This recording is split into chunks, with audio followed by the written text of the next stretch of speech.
मेरे जीवन में ऐसा शायद ही कभी हुआ हो कि किसी ने मेरे पांव दबाए हो। मैं इसे अमीरों के चोचले, रईसों का गधापन और बड़े आदमियों की मुठमरीदी और जाने क्या क्या कहकर ईश्वरी का परिहास किया करता। और आज मैं पोतड़ों का रईस बनने का स्वांग भर रहा था। इतने में 10 बज गए। पुरानी सभ्यता के लोग थे। नई रोशनी अभी केवल पहाड़ की चोटी तक पहुंच पाई थी। अंदर से भोजन का बुलावा आया। हम स्नान करने चले। मैं हमेशा अपनी धोती खुद छांट लिया करता हूँ, मगर यहाँ मैंने ईश्वरी की ही भांति अपनी धोती भी छोड़ दी। अपने हाथों अपनी धोती छांटते शर्म आ रही थी। अंदर भोजन करने चले। हॉस्टल में जूते पहले मेज पर जा डटते थे। यहाँ पांव धोना आवश्यक था। काहर पानी लिए खड़ा था। ईश्वरी ने पांव बढ़ा दिए। काहर ने उसके पांव धोए। मैंने भी पांव बढ़ा दिए। काहर ने मेरे पांव भी धोए। मेरा वह विचार न जाने कहाँ चला गया था।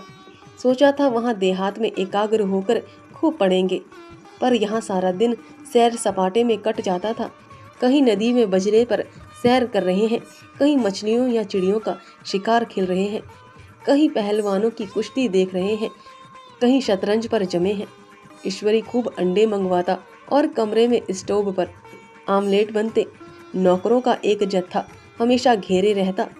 अपने हाथ पांव हिलाने की कोई जरूरत नहीं, केवल जबान हिला देना ही काफी है। नहाने बैठो तो आदमी नहलाने को हाजिर, लेटो तो आदमी पंखा झलने को खड़े। महात्मा गांधी का कुंवर चेला मशहूर था। भीतर से बाहर तक मेरी धाक थी। नाश्ते में जरा भी देर न होने पाए, कहीं कुंवर साहब नाराज ना हो जाएं। बिछावन ठीक समय पर लग जाए। कुंवर साहब के सोने का समय आ गया। मैं ईश्वरी से भी ज्यादा नाजुक दिमाग बन गया था, या बनने पर मजबूर किया गया था। ईश्वरी अपने हाथ से बिस्तर बिछा ले, लेकिन कुंवर मेहमान अपने हाथों कैसे अपना बिछावन बिछा सकते हैं?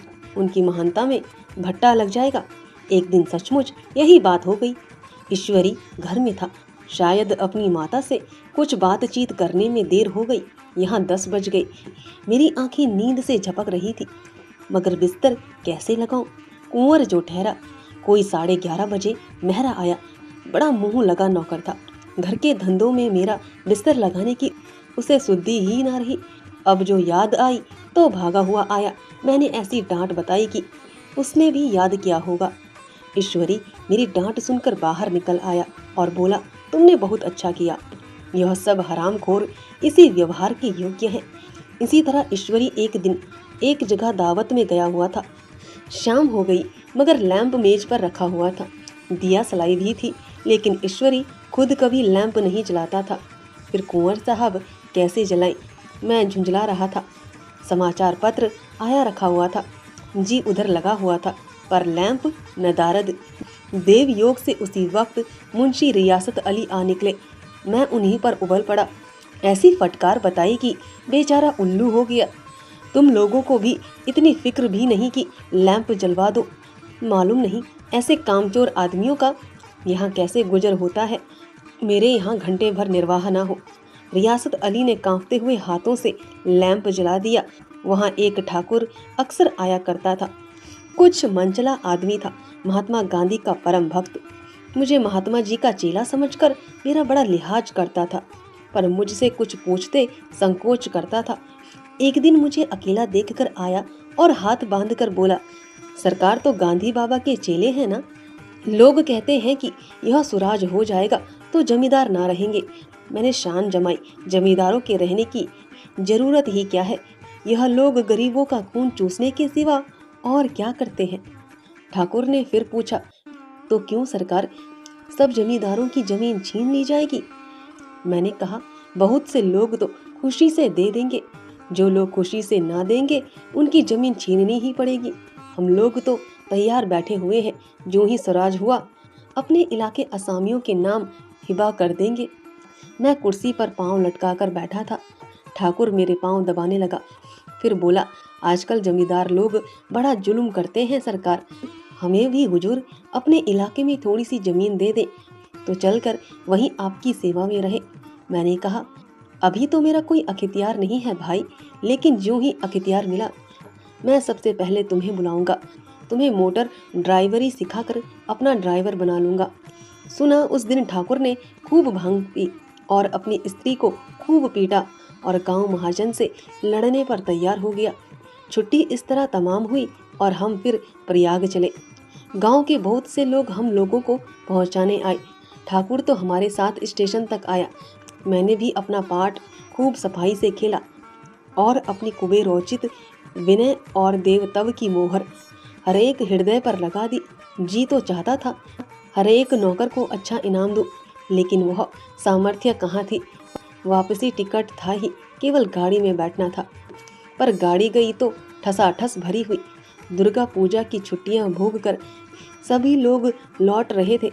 सेकंड क्लास में तिल रखने की जगह नहीं। इंटरव्यू क्लास की हालत उससे भी बदतर। यह आखिरी गाड़ी थी, इसी तरह रुक ना सकते थे। बड़ी मुश्किल से तीसरे दर्जे में जगह मिली। हमारे ऐश्वर्य ने वहाँ अपना रंग जमा लिया। मुझे उनमें बैठना बुरा लग रहा था। आए थे आराम से लेटे लेटे, जा रहे थे सिकुड़े हुए। पहलू बदलने की भी जगह न थी। कई आदमी पढ़े लिखे भी थे। वे आपस में अंग्रेजी राज्य की तारीफ करते जा रहे थे। एक महाशय बोले, ऐसा न्याय तो किसी राज्य में नहीं देखा। छोटे बड़े सब बराबर। राजा भी किसी पर अन्याय करे तो अदालत उसकी गर्दन दबा देती है। दूसरे सज्जन ने समर्थन किया, अरे साहब, आप खुद बादशाह पर दावा कर सकते हैं। अदालत में बादशाह पर डिग्री हो जाती है। एक आदमी जिसकी पीठ पर बड़ा गट्ठर बंधा था, कलकत्ते जा रहा था। कहीं गठरी रखने की जगह ना मिलती थी, पीठ पर बंधे हुए था। इससे बेचैन होकर बार बार द्वार पर खड़ा हो जाता। मैं द्वार के पास ही बैठा हुआ था। उसका बार बार आकर मेरे मुंह को अपनी गठरी से रगड़ना मुझे बहुत बुरा लग रहा था।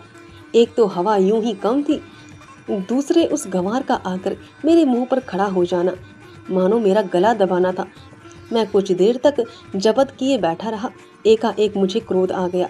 मैंने उसे पकड़कर पीछे ठेल दिया और 2 तमाचे जोर जोर से लगाए। उसने आंखें निकाल कर कहा, क्यों मारते हो बाबूजी, हमने भी किराया दिया है। मैंने उठकर 2-3 तमाचे और जड़ दिए। गाड़ी में तूफान आ गया। चारों ओर से मुझ पर बौछार पड़ने लगी। अगर इतने नाजुक मिजाज हो तो अव्वल दर्जे में क्यों नहीं बैठे? कोई बड़ा आदमी होगा तो अपने घर का होगा। मुझे इस तरह मारते तो दिखा देता। क्या कसूर किया था बेचारे ने? गाड़ी में सांस लेने की जगह नहीं। खिड़की पर जरा सांस लेने खड़ा हो गया तो उस पर इतना क्रोध। अमीर होकर क्या आदमी अपनी इंसानियत बिल्कुल खो देता है? यहाँ भी अंग्रेजी राज है जिसका आप बखान कर रहे थे। एक ग्रामीण बोला, दफ्तर में घुस पावत नहीं, उस पे इतना मिजाज। ईश्वरी ने अंग्रेजी में कहा, what an idiot you are बिर। और मेरा नशा अब कुछ कुछ उतरता हुआ मालूम होता था। धन्यवाद दोस्तों, आशा है आपको यह कहानी पसंद आई हो।